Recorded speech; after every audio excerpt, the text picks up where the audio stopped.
Someday on DS9, there will be a day when someone from the Gamma Quadrant does not murder someone else, but it won't be today. Here on V'ger Please, a vile visit to Bajor. My name is Joseph. I'm your co-host, Peter. Peter, let's start by once again talking about YouTube comments. Okay. Oh, all right. I'm once the very thing that every other content creator out there doesn't want to goes talk out of about. their way to ignore and pretend doesn't exist, and you're over there just reading them up. Because they're good, Peter. For now, but you're inviting people Eventually to I'll go. stop when they're bad, but as long as they're good, I'm going to talk about them. We actually did get that Seth guy to join our Discord, which I'm very happy about. He started sharing his takes where other people can read them. But we've got others. So let me talk about Maria Kramer here. Maria, she was commenting on Not a High Bar, which was our second episode of season 2, which is, I think, a Chakotay focused episode. Yeah, not a high bar on that guy, especially season 2. And her comment, I think it tracks that Chakotay hates his coworkers more than he values his own safety and is willing to put his life in danger to get some alone time on the most spurious of religious grounds. So this must have been when he went to go Akuchamoya in the shuttlecraft. I remember that. And listen, any opportunity you have to use the employee handbook to get some PTO. Oh yeah, you take it. Yeah, and keep in mind, Chakotay is the guy who trained Ro Laren in Federation special ops. Yeah. All right. If anybody should know how to abuse a public service religious opportunity to get that PTO, it's going to be him. So Peter and I have delighted in the fact that we have people who have discovered the show and have taken a point to starting to go back all the way back to the very beginning and catch up on all of our takes on all manner of Voyager and then Enterprise and now DS9. And so if you are someone who is doing that while listening along, thank you. We appreciate it. Appreciate all the comments, appreciate all the interaction on YouTube. And if you are one of our listeners and you haven't already tuned in over there, subscribed, and got involved in the conversation, please do so. And if you are somebody over there who wants to join the rest of us on Discord, I am somewhat bad at making sure links are in our descriptions for each episode. I'm going to keep trying to remember, but you can always get invited if you tweet me at V'ger Please, if you DM me at V'ger Please on Twitter, or email me at vgerplease@gmail.com. So thanks again to everybody over there. What did we watch, Peter? We went into season 1, episode 12, Vortex, first aired April 18th, 1993, written by Sam Rolfe, directed by Rick Colby, in-universe date 2369. You and I, Peter, have watched hundreds of episodes of Star Trek at this point. We really have. I don't think I'm being too bold in saying that you and I share the same opinion about the worst episodes of Star Trek, and they aren't the Reed-focused ones. They aren't. It's not that the ones that are the worst, quote unquote. It's the ones that are boring. Those are actually the worst. Move Along Home, actually very engaging. Terrible, but I was engaged the whole time. I enjoyed watching it, knowing I'd get to talk about it. And I enjoyed talking about it. Let me tell you about Move Along Home too. That little fucking hopscotch song, which I will not sing. Good, thank you. It's just stuck in my head. And I would like to think that it's stuck in Sisko's head and Kira's head and Bashir's head, and that every now and then they catch themselves. Maybe that's why Avery Brooks went crazy. Like it haunted him in his dreams. Yeah. Well, justifiable, I would say. But Vortex's worst episode to me than Move Along Home. Not because it's qualitatively worse, but because it fucking bored me. It is so boring. It's the worst sin when you watch it and you're like, I'm not engaged with what's going on. It's not interesting. And I knew it was going to be that because that's my curse. I've rewatched the show somewhat recently and I'm like, I remember this. This sucks. It's like, at least for you, it's new, right? Like, for me, I'm rewatching something that's boring and I'm just out of it. Well, not to cut to the end, but we would watch these dog shit time waster episodes heavily in Voyager, right? Oh yeah. Enterprise still had boring, pointless episodes, especially season 1, season poo. But because Enterprise had continuity with itself, there could always be the potential of maybe they're going to do something interesting that will pop up again later on, right? And then when the show became super serialized in seasons 3 and 4, kind of eliminated a lot of these circumstances because that's how they structured the show. It Now did, but everything still stuff would pop up in other episodes where it's like, oh, cool. Hey, here was this fucking throwaway line in an episode 8 episodes later that now that matters. episode back there, cool. I'm drawing value out of that. And I forget, there was one that was a really good example. It's like, man, this follow episode made this other episode just somehow really worth my time in retrospect. Deep Space Nine has a secret weapon, and it's Quark and it's Odo. And you're almost guaranteed every episode, if not every other episode, that Quark's gonna, Odo's going into Quark's bar and they're gonna have their little scene, and it's just always gold from what I've seen so far and for what I'm expecting to be the foreseeable future. And if nothing else, these two guys talking makes that episode worth it. And this episode especially, they get so much screen time to do cool stuff, and then Odo follow up in the end that I agree with you. Like, I was playing on my phone through a lot. I pulled up the sub menu so I could see who was playing the murder hobo. I also used my watch time to research the episode rather than Yeah. really pay attention to what was going on. Because aside from some good scenes between Odo and Quark, and essentially the fact that this starts Odo's kind of character arc and his obsession about his own origins and how important that ends up being to the story, there's nothing here. It's essentially a rehash of like 3 episodes we've already seen. Yes. Which is crazy because this is Episode episode 12 of season 1. So you're already feeling like we're retreading the same ground, which that's impressively bad. Big red flag, right? Yeah. In standard context. But yeah, there's gems in the episode, but by and large, is a real fucking snore fest. Something fun that happens right off the jump for me is, again, it's Quark and it's Odo, and they're sitting there and they're talking, and there's a what are they called? What are these fucking bad guys? The Miradon. The Miradorn, yes. There's a Miradorn raider that is docked, and instantly Quark goes into like bad guy de-escalation mode. Hey, I'm sure they got a bad rep just like I did, and they're probably, just fine law-abiding people, and, how dare you be prejudiced and this and that. They've shown up. Odo suspects that they're there for dirty business with Quark, and while he's in there kind of going back and forth with them, this other guy gets shouted out, who is a transient from the Gamma Quadrant that really didn't seem too friendly. And this is one of the rare situations, apparently, where Sisko decided to directly be involved as a diplomat rather than let the janitor go say hello. I mean, he tried to say hello to the Joe Dirt people, but they just wanted to gamble the entire time, and he got bored. So he does try. What point? Because you made the joke earlier. Like, we've seen now, Bosk or Tosk or whatever the fuck his name was, and then the disco hunters who came after him and their terrible culture of hunting live people, right? Right. Then you had Jethro Clampett come through, the gamblers, who sucked you and your crew into a potentially life-threatening board game.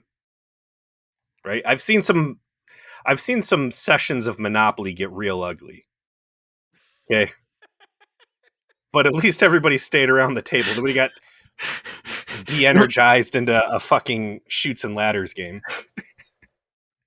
Now you got these guys, or this guy, I should say, coming in there killing people. Am I missing any other visitors we've had up to this point? No, that's it. So that's 3 for 3 fucking terrible things that have come through that space bubble. Yes. I mean, and it's not like it's going to get better, right? Like Which is to my point. Like, at the what greatest point, threat to the Federation ever to exist is going to emerge from that fucking butthole. where do you think let's pretend it's the Vulcans who are sitting on this thing. What point do you think the Vulcans go, all right, let's go talk to the prophets and see if we can undo that hall pass we got in there. Let's just Close it. find the What? off Just button. How long no. until Cenobites are Off. coming through and chains are shooting out and pulling people's eyeballs out? How long until Event Horizon floats out of this fucking thing? Like, let's just stop while we're ahead. We've got a bounty count of what? 4, I think. We've already racked up some L's. Let's stop. Well, like that artifact came through and it was a space baby and it was all Vosh's fault. Like, Yes. none of this is good. All of this is bad. The whole station almost got pulled into the garbage disposal that is that space butthole. Aside from the unobtainium that the long-lived species need, what good have we gotten here? Yeah, you also, well, hold on. Was the world's worst terrorist, I'm sorry, the universe's most worst terrorist, was he from the Delta or the Gamma Quadrant, or was he Alpha Quadrant? He was Alpha Quadrant. It's just that the unobtainium was found in the Gamma Quadrant that they were running low on. Gotcha. So this drifter is over there, and Cisco actually tried to say hello, but the guy didn't want to talk. And this really fun scene happens between Odo and Quark, where you have two outsiders objectively discussing the Federation and shitting on it. And I really like that. Because it's, I don't blame this guy for not wanting to talk. The way Cisco swarmed him, the too many handshakes, like they could learn something from Ferengi hospitality. And Odo even kind of gets in on a little bit too, like these Federation cats, they're a different breed because, they're out in the sticks, basically. These guys are not living in the post-scarcity utopia of the Federation breadbasket. So I know there's the conversation down the road about root beer. There is a good commentary on the part of the outsiders, ultimately, on the Federation itself and its potential weaknesses. And Quark is the person that gives voice to most of those, although Odo also occasionally does as well. And it's nice. It's nice to hear what those outside the Federation think of it in a candid way that doesn't have to do with like another state's sort of like ambitions, right? Like Klingons or Romulans not liking the Federation is linked to like space geopolitics. Quark real talking about the nature of humans feels more like an actual like opinion that someone would have. So it's good. The opinion of their conversation swings as Quark's ability to first like deflect Odo away from like, no, I'm not dealing with these space murderer mercenary Miradorn guys. Like, how silly. And then these two dickheads with their American Gladiator outfits on come in and like look right at Quark and like nod to the bar and walk off. And Odo's like, oh, really, motherfucker? So clearly they just want to use my facilities. They just want my hollow suite. How dare you suggest otherwise?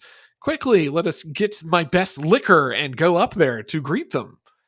And of course, as Rom is doing so, he turns his back and mystically there is a fifth glass on. So let's talk about that.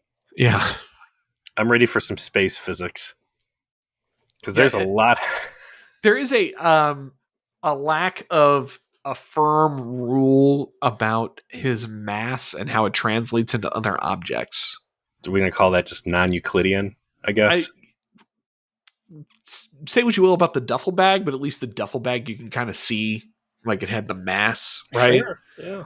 It was full of money. It was full of gold pressed latinum, right? Right. This a glass. He's been a table. He's been a drink cart. It's been which, like, again, okay, painting on the wall. Been a painting again, large.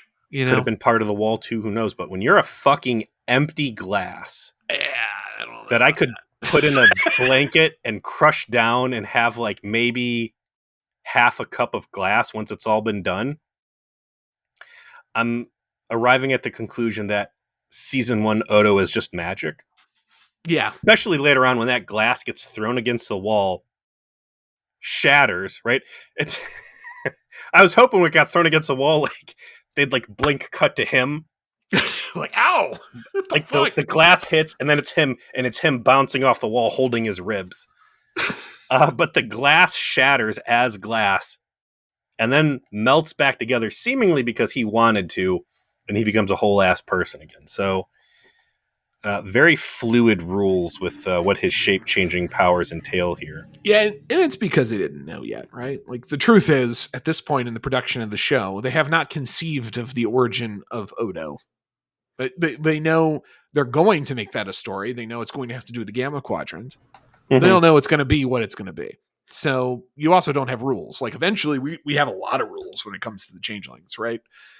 You've actually kind of been spoiled a bit on that because of Picard, right? Like, you are familiar with some of the things that are going to come up with, like, detecting them, that are, their reliability and all of that. Mm-hmm. But right now they don't have any of that.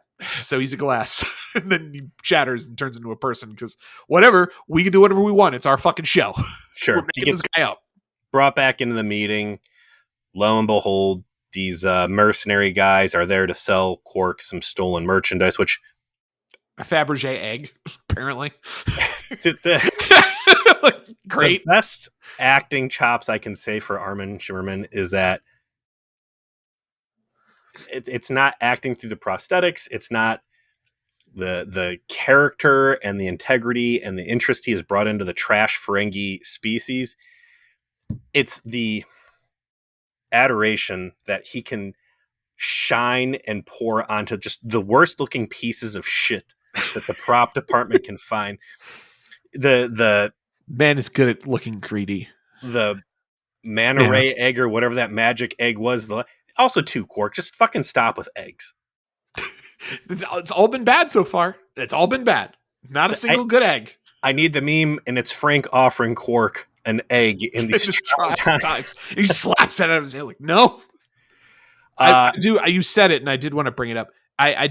One thing I have started to appreciate more on this rewatch of DS9 is how good he is at acting through that makeup. Because, I mean, after watching, freaking Roxanne Dawson struggle sometimes in the makeup as B'Elanna, while watching a lot of guest actors who are like caked in that stuff, just not able to do much. He's in a ton of makeup every day he is shooting. And I don't know what it is they did. I don't know. The makeup artists that worked on this obviously figured something out to make it a little easier, but he gets all the way through it. Like, he feels like he's embodied in that character, and that makeup works super well, and there's no failure to express anything. It doesn't look fake either. Yeah, that's probably the best compliment you give. Like, it looks kind of real. Like, it looks like it's actually his face. He moves so fluidly and communicates so fluidly through all the prosthetics there that I don't even realize I'm watching a guy with me. Like, that creature is a real thing, and I'm just watching a video of something purely organic happening on screen. And I love it. But yeah, they've got this piece of shit Fabergé egg. Next week's episode, which I believe is going to be Battle Lines. Correct. He is going to be buying a crumpled up Burger King bag, which will be the most fancy thing he's ever seen. And he's going to look at it like it's just so beautiful when it's stinking of onions and charbroiled stinky meat. Don't listen. It sounds tempting to me. Stop it. Do you know that there's two? My friend Nate, I'm talking to you, man. This is a big guy. Nate, you know who you are. Swore by how good Burger King was. I was like, no, man, it fucking sucks. Like, Burger King's last. I'm like, no, it's great. All right, blah, blah, blah. I need to make sure you understand. This is a case that my wife has also made to me. And do you know what does she say about it now? Does she like it, or did she have it and go, oh my God, I was wrong? She had it. She said, well, you know what? Chicken sandwich slaps. But the burger... Okay. Again, like, she's like, I like the fries. I like the chicken sandwich. No, fries are terrible. Listen, when you love somebody, you love them despite their bad takes. Okay? Like, love is setting aside poor opinions they have. And I take it Nate convinced you to try this, or No, I mean I've had tons of Burger King from Cleveland. You know, I didn't care about so he food didn't trick you, tasting. he didn't fool you. No, Okay. I do know a guy that's never had Burger King though, and like it's a creepy red flag. Nope. When someone tells you they've never had a Whopper in their life and they live in Ohio, you're like, what is wrong with you? He did not once, huh? Nah, never curious. Yeah. Well, listen. Anyways, different supply chains, and whatever services the west side of the country is a completely different meat source and ingredients. And I tried it when I was down Texas for a job. Texas Burger King tastes way better than Ohio Burger King. And when Oh he had damn. the Ohio Burger King, he's like, "Yeah, you're right. This sucks." I was like, I know, bad burger when I have one, and Burger King, by God, has a bad burger." Well, hey, I'll tell you what. For science, why don't you go slum it at a Burger King the next time you're over in California and see See if if you're it's. right. Yeah, you know what? Yeah. I'll do that. I'll do I'm that not, for I'm you. not saying see if it's good, just if it's better than what we're dealing with over here. What we're dealing with here, though, is what is about to be a transaction that's going to go bad, because while they're talking about the price and that maybe their buyer doesn't want to buy it because they thinks it's hot, and there's a bit of a dispute, people's lapels are being grabbed. Wouldn't you know it? But the Gamma Quadrant ne'er do well breaks in, demands the Fabergé egg, and when one of the twins pulls a gat, he just blows them away. This creates chaos. There's a bit of a firefight, but before it can escalate into a true bad gunfight instead of just a momentary exchange of violence, said glass is broken, said Odo is unlocked, and he decides to lay down some arm bars to the solar plexus, which incapacitate all combatants. This whole scene's great. This episode's boring and at times pointless. This is fucking riveting stuff that's going on in this room. I love it. It's all 10 out of 10. Quark putting up pushback. I'm happy to talk about this scene in Burger King as long as we can, because I don't know what we're going to do for the other fucking 30 I know, same, right? Like, this is actually the most interesting thing that happens, because we find out it's all set up, and Quark set up everything, including he knew that Oda would surveil the meeting, and so he immunized himself from wrongdoing by specifically how he chose to speak to the people that came to sell him stolen goods. Hey, there's a concern that an egg just like this was stolen off a freighter that was raided 2 days ago, and my buyer wants a bill of sale on this. And the one fucking alien's like, bullshit, you never asked for that. You better fucking find someone to buy this. He's like, someone that's going to buy it without wanting, basically buying hot stuff. It's going to take a while. So yeah, murder hobo coming in, zapping these guys. The other Mordarn brother that didn't just get killed picks up the table and hits murder hobo with the whole fucking table, right? This isn't just like he throws some drinks. He hits this dude with the fucking table. Odo is then thrown against the wall and like reforms and lays down the law. But all of the writing for Quark, I'm a big Quark fanboy apparently. All the writing for Quark portray him as so smart and devious and conniving to cover his bases against the law. And then the added step later on that like he hired murder hobo to go in there and kill these guys basically so he gets the fucking egg for free. Like, when we talk about Quark's rampant criminality in the first season of this fucking show, like, this dude is like Walter White. He does in fact keep getting away with it, like every single time. He's even when fencing he's stolen confronted, goods. He's staging robberies of his meetings so that he can secure stolen goods for free. He's hiring mercenaries that are going to take over ships, facilitate and act as henchmen for the worst terrorist in the Alpha Quadrant, who was able to transmit his DNA through fingernail grime or whatever. Like, and he just gets away with it that is the tinge of Voyager in Deep Space Nine. At the end of every episode, Quark returns to his homeostasis of not being charged. Hey, somehow. You know what? We gave Balana tours a lot of shit about her character loop resetting itself because it was bad. She Right. kept going to losing whatever growth she had made as a character and reverting to a lesser, incomplete state. Quark's in the same thing, only the state he reverts to is free and clear. It's like his bar is a pay and spray, right? Like he just goes back in. These wanted stars just drop right the fuck off. And no one's like, who committed this crime? Like, we don't I know. don't know. Where is, hey, Quark, where have you been? I love your new shirt. Yeah, nice shirt, man. I don't know what it is. Let me postulate. Let me hypothesize.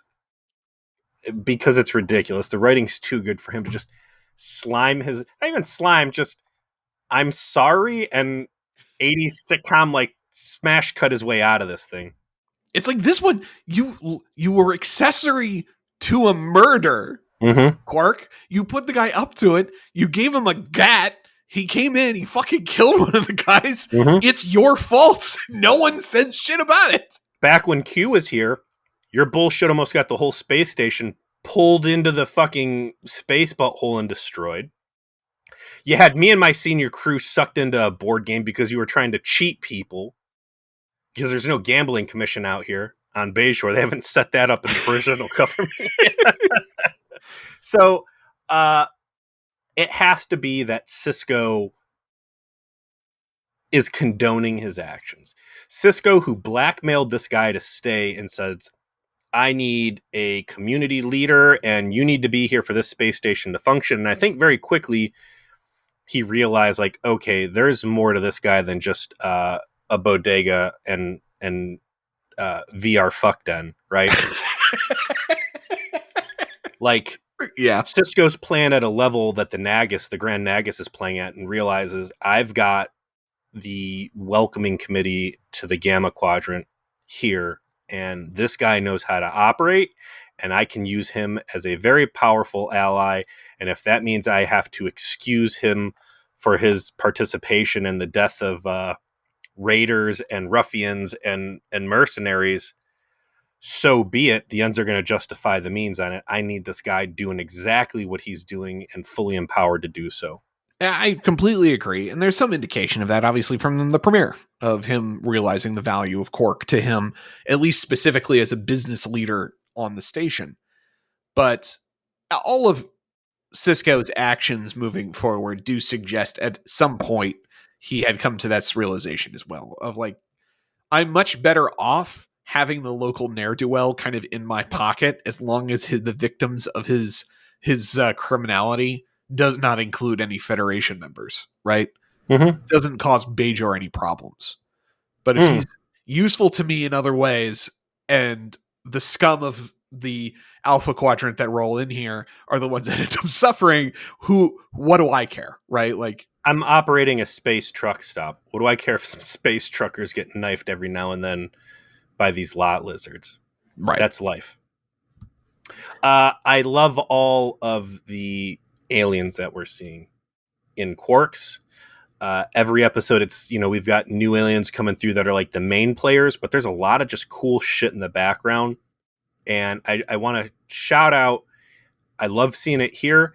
And I feel like this is what we should have been seeing out of Voyager way more than we did. Voyager, I felt, was often very stingy with their makeup department and putting multiple different characters out at the same time. In fact, Enterprise, I think, did a much better job than Voyager did on it. And that's, I think, just a critical, unforgivable fail on Voyager's behalf. We said that a lot as we were reviewing Voyager in our own ways. And this show being inspired in part, at least, by the existence of Babylon 5 kind of lends to why it is they've been better about having it feel like a rich alien sort of truck stop.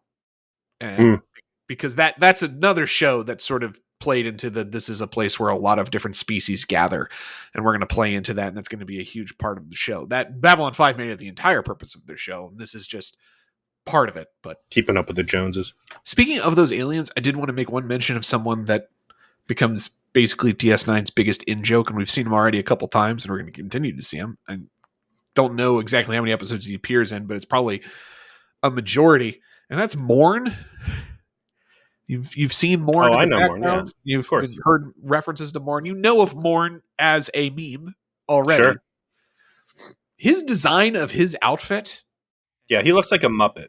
he does. He looks like a Muppet. He can actually talk. Like that the prosthetics allow him to talk. It's the joke is that he just never does. They talk about how he talks all the time off camera. Which is the first time it's mentioned here for the first time because uh, Quark mentions how Morn needs to keep his mouth shut. Yeah, Right? I saw that joke and I appreciated it. Yeah. So like that's the first time I think that happens, but they literally just decide to make that a running joke for the next 7 years. Is it the same guy always in Morn, or is that just a costume that whoever's around gets to put on? Mark Allen Shepard is the man who is in there, and he only was Morn, looks like, aside from being a background character every once in a while. He was never credited, but he is all 91 of those appearances are Mark Allen Shepard as Morn. I like. He looks like a thumb. He looks like what is it? Diglett? Is that the right Pokemon? Yes, he in fact does look like a bit like Diglett. You are correct. Nailed it in one. Yeah. Usually when they've called him out that I've seen so far, he has like this look on his face, like what the fuck, like when he got kicked out of the bar because Nagus was meeting in there. Rolling And with then this chicks. one, Yeah. So the body language is there, even if it's restricted. All right, we want to talk about the boring part of this episode now. No, can we just fucking schmoot past it? All right, we will. We're gonna move quick. All right, so murder hobo having murdered someone is in the brig. The other twin of the Miradorn conveys when they're born as twins, and when the other twin dies, basically the other one becomes an unhinged psychopath built for revenge. I can only assume at this point, trait. because that is always what happens in media. That's just real life, right? You would think. I've never seen a twin die in any sort of media where the other twin's like, okay, well, that stunk. I guess I'll move along, well adjusted. Like, I know a couple twins.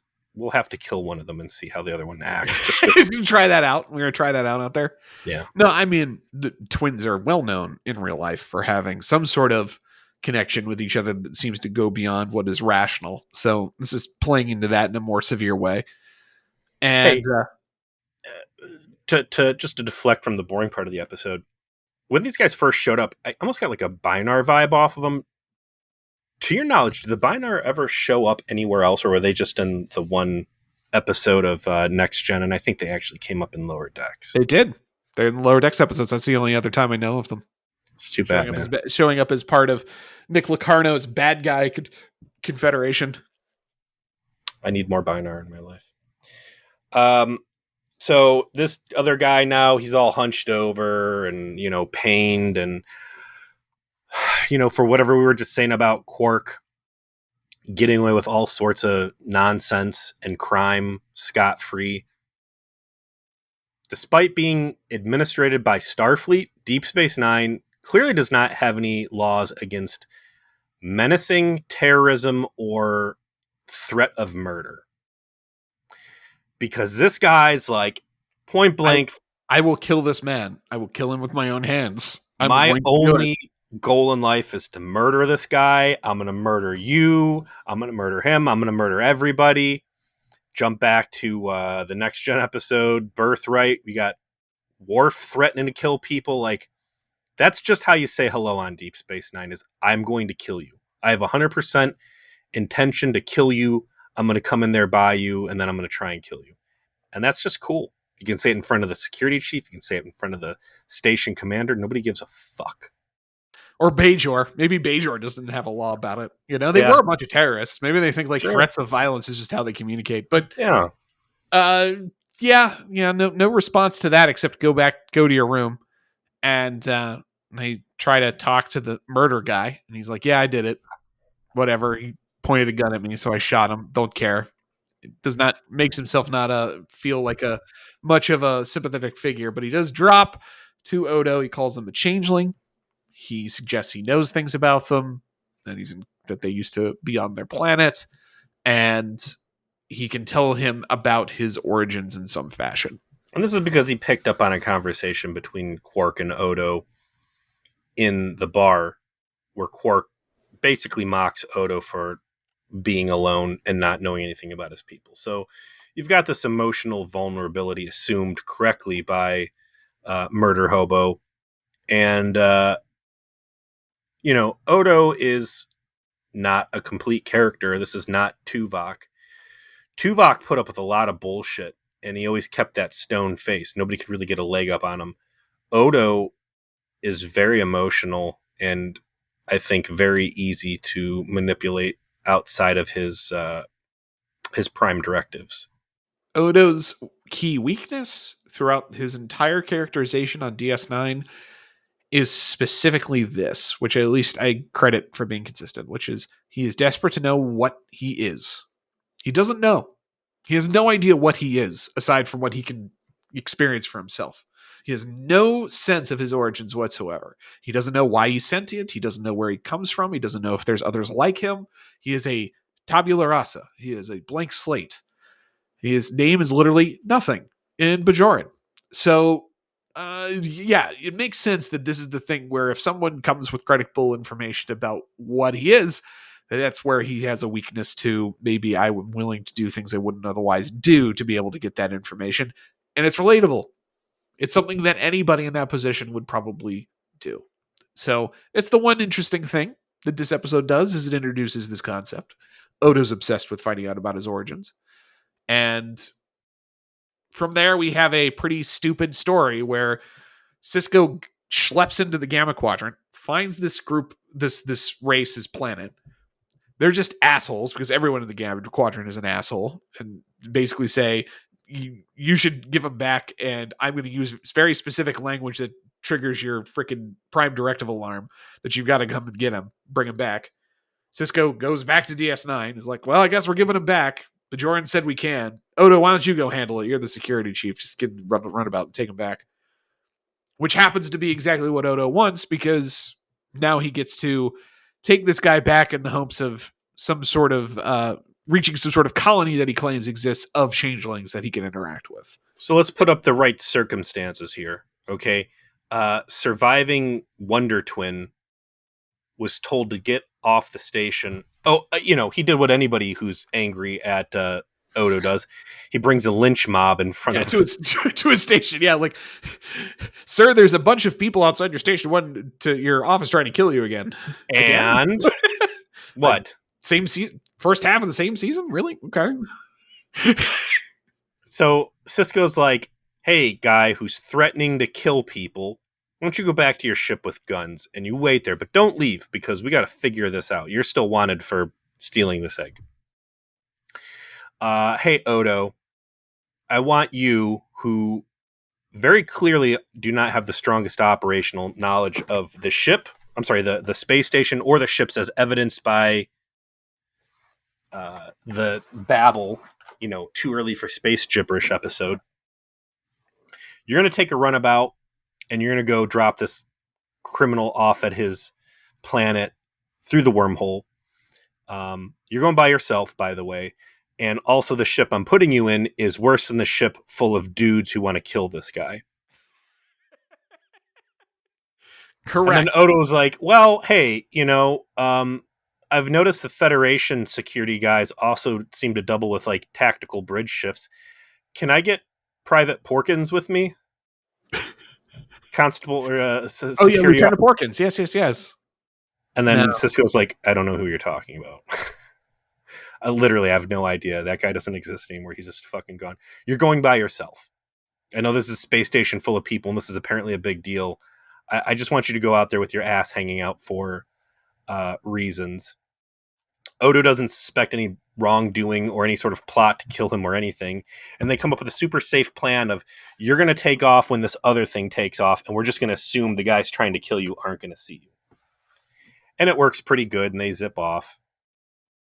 And Wonder Twin goes to shake Quark down for answers because apparently he started figuring things out. things get interesting for a little bit as this guy like makes Quark hack the security mainframe, which again I think is hilarious. I love it. Oh yeah, yeah. The fact that he's still has all these like this junk drawer full of security tools to be Mm-hmm. able to access information at will. Like, because we've seen him already do this once when he was using one of the. Oh, that's another thing. Food Babel. theft. Yeah, Yeah. Babel. Yeah. You're right. Yes. These code cylinders he has, I need them to be in a drawer with like scissors, scotch tape, Oh yeah. the piece that makes the gas turn on for your fireplace. A receipt of something that you purchased that you wanted to have the receipt for in case it didn't work right, but that was 8 months ago. Now you don't Old know if you dental should hang on to it floss, anymore. Yeah. the Coins, screwdriver random that came coins. with your Ring camera. Yes. Um, A watch. Not a nice one, though. Just like no, a random a watch. broken one, but it's too good to throw away. Yeah. Foreign coins, Yes. and you know what? Throw an extra Fabergé egg in there or some other doodad. You know what? Hey, miniature keychain size Horgana. There you go. There you go. Yeah. It's one of those things you picked up on a trip that you're just not proud of, Mhm. but you don't want to throw it away because it was a nice trip. Hey, and you know what? Sprinkle some Legos in there too while you're at it. I I don't know if the junk drawer is a thing outside the United States, but I know every American listener just was nodding their heads along with us Mhm. there, and we see Feel- you and we appreciate you. Hey, throw some ketchup packets in there too. I'm getting spicy. You know, I don't. No organics in my junk drawer. Thank you. They fly off. They go through the butthole. The other guy finds out. We know his ship's faster. He catches up with them. He starts shooting, and once you know it, they're right on the doorstep of where Murder. What's this guy's name? Murder hobo. Murder Hobo wanted to go, and he goes, "Hey, listen, you got to trust me. Take these handcuffs off me. I'm going to fly your ship better than you can, and we're going to go into this briar patch." And again, I'm playing on my phone, and I'm just instantly, I hear like, we're going to light farts on fire. And I'm like, okay, cool. It's this episode. They go in there. They land the runabout on the surface. They go in. This is where the shapeshifter, the changeling colony is supposed to be. And Odo pretty quickly figures out, like, you're here for a reason other than to show me people. I don't know what's so important in there, but I'm not letting you have it. And off he runs. Oh, there's also a fucking point here where this guy's got a shape-shifting necklace, and that's what really gives him big buy-in with Odo. Sure enough, though, Murder Hobo is there for a reason, and it is that he hid his daughter in stasis here. And it turns out Murder Hobo is basically a political refugee of his planet. He spoke out against the government, so the government showed up and killed his wives, and he had to flee with his daughter from persecution. He also slit some throats in Slit very some throats on the way out, gory detail. and yeah, that's why he was doing this, is because he wanted to get access to his daughter. Which Odo's like, fuck. I guess that's a good reason. Like, he's just kind of like, yeah, all right, let's get out of here. He just gives up. Like, yeah, okay, you got me. Everything on the asteroid is good. Yeah. And that's the thing about this episode, is that everything in Quark's bar is phenomenal. Everything in the asteroid is good, because this all becomes like great morality showcasing for Odo, who has already shown us that he is not a lawful good person. New. This guy makes up his own rules based on how he's feeling the morality of any given circumstances. I do need to bring something out that is very important for you specifically, and we haven't talked about. I know you're in the middle of a good rant here about the scene, but you will not forgive me if I don't mention this. Sure. The murder twins are played by the same actor. Do you know who that actor is? You seem familiar to you at all? I'm gonna hope he's one of the Dick's Sporting Goods customers from Rogue Planet. I'm afraid not. Randy Oglesby, better known to you, sir, as Degra. That's Degra. What? And then when you can kind of hear it. I a bit. see it. I see it 100%, man. When he's putting his hands on Quark, the tone he hit. Yep. See, I was too busy looking up fucking Murder Hobo instead of looking up the fucking Wonder Twins over here. Yeah, and if you've just joined us, we're big Degra fans. Degra, Degra was my MVP, man. yeah, Degra was probably our favorite character of season 3 of Enterprise. Degra was probably my favorite character of Enterprise. Period. Degra charmed us. Degra's journey was great. He was the role was well done on Mr. Oglesby's part. This motherfucker dies all the time. He's 0 for 3 in surviving. He lost. Not only does he die once in this episode, he dies twice. Yes. I'm afraid that is the case. Does he play anything else? He does. He actually has a really, really, really good role later on in DS9 for one other episode. I do not want to spoil anything. I'm not going to say the title. You sure you want to be spoiled about this at all? I mean, unless the title's like the one where Bashir's leg gets cut off and he it's called The Darkness and the Light. The Darkness and the Light is what it's called. Well, that's a generic enough. The only way you get more generic for a Star Trek title is Latin. Anyways, it's a solid episode. You'll love it. Listen, when this one comes up, it's going to be called The Other Degra One.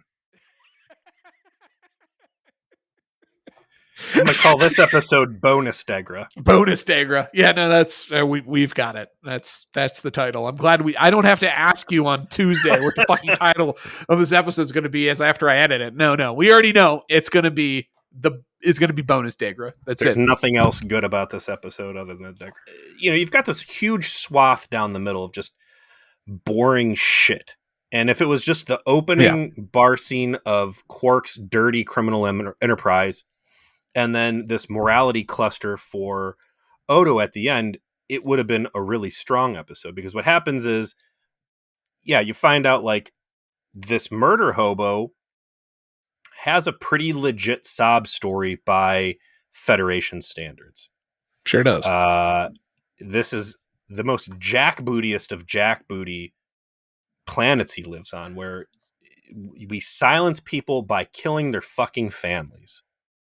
And sometimes we send out sloppy security operatives who have their guns, but they end up getting their fucking throat slit with the chicken killing knife. But this guy's able to rampage his way off the planet with his daughter, gets out here to the Briar Patch with a stasis chamber, gets her hidden away.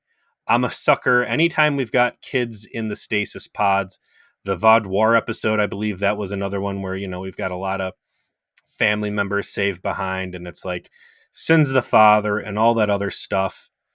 And Odo sees what's going on pretty quickly here.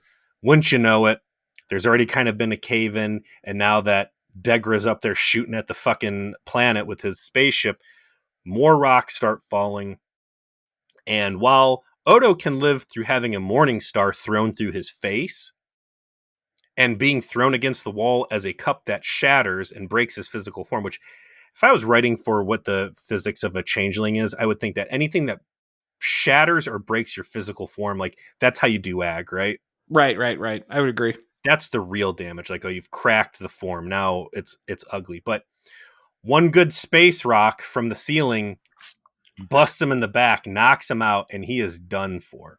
And unfortunately for a murder hobo, that's just a flat inconsistency. Like, they definitely don't portray Odo in that way in the future. That's just they don't know what the fuck they're doing yet. It's a special rock. That was kryptonite that hit him. It was a kryptonite rock. Changeling kryptonite rock. Oh! Unfortunately, when he gets knocked out, he does not shapeshift into like a micro machine or a Hot Wheel that is easily placed in a pocket and ran off with. Which, the physics on this, we got to go in deeper. So his body mass and weight increases and decrease with his form then. Again, they're just sloppy. Listen, I'm not letting this one go, all right? We got 10 more minutes to go on this. It's sloppy. Because when he is breaking up the murder party in the Hollow Suite, he, like, hits people, and it sounds like a fucking tree trunk hitting people in the chest. He's knocking people out, right? And Rom is able to take up the tray. Yeah. Yes! Without the weight being an issue. Yeah. So Yeah, he's got so the Pym particle in there. So I don't know. yeah, he's not following the rules of physics. You are correct. So Murder Hobo goes to like schlep him out of there in potentially the strongest part of the episode, where he starts picking her up and goes, "Come on, we got to get out of here." Oh, wait a minute. I can leave this dude behind to fucking die. I can get a spaceship and we can just be gone and I can live with my daughter happily ever after.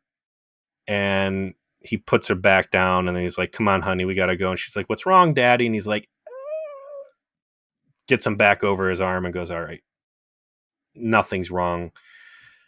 This dude has given me you, and I am fundamentally, I need to demonstrate that I am not a criminal or a murderer or a bad person. Even though I did actually, I guess, murder a lot of people up to this I point. am a criminal and I have murdered people, At least 3 that we but know of."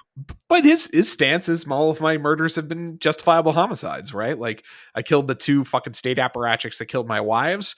I killed a guy who wrote, put his gun on me, right? I killed a guy Justifiably. that killed billions of people on Earth between Venezuela and Florida.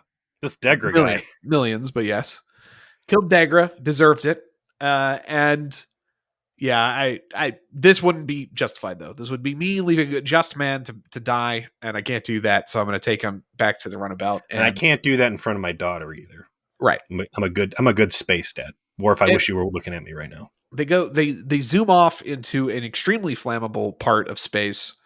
And sure enough, they're basically just hang their ass out there and be like, would be a real shame if you shoot your fucking photon torpedoes right now. It would be a real shame. We get super killed. We get super murdered. And you want to murder this guy, and I would get murdered. We'll fight, and y'all get totally murdered. And, sure enough, he lights his farts on fire. And Degra was an excellent weapons expert, and he knew about space farts. yes. But Wonder Twin Degra is not a weapons expert and doesn't know about shooting a flamethrower when you're standing next to the gas pump. So cool camera work too. This is what, Rick Colby. I like Yeah. the runabout model with the light behind it and like all the fog. Like that was a really neat space Felt a scene. little bit about like Wrath of Khan when they're in the nebula. Yeah. Mm-hmm. And Sure enough, they punch it out of there, and then Degra kills himself. Off they go, and luckily, there's some Vulcans hanging out. So now you get the obvious morality question here, which is the lawman is forced to confront a decision where do you spare the life of the man who turns out just wants to be a good dad and also could have left you to die on the surface and also has given you some sort of insights into your culture, or do you take him back to this planet that sent armed thugs to kill his wives? And I really didn't know which way he was going to swing on this because all too often, especially coming out of some of these Voyager and Enterprise episodes, like they'll end on that weird note where like people will stick by the book and just it's not a good feeling ending on an episode. And I would say it certainly feels like it's within the capacity for Odo, but thankfully he is a good guy on this one and finds these Vulcans that are like, Federation vessel, do you need help? And he's like, yeah, I've got 2 cons.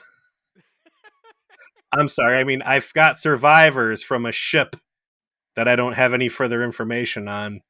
Can I beam them over to you? Because I got to go finish what I'm doing over here. I mean, he structures it well enough to say like, oh yeah, that definitely destroyed another ship. They'll see evidence of that. I beamed away 2 survivors. Could fake that. Would you mind taking them with you to Vulcan? I have to go do a thing, which he does. And the Vulcan's like, yeah, sure. "Oh, okay.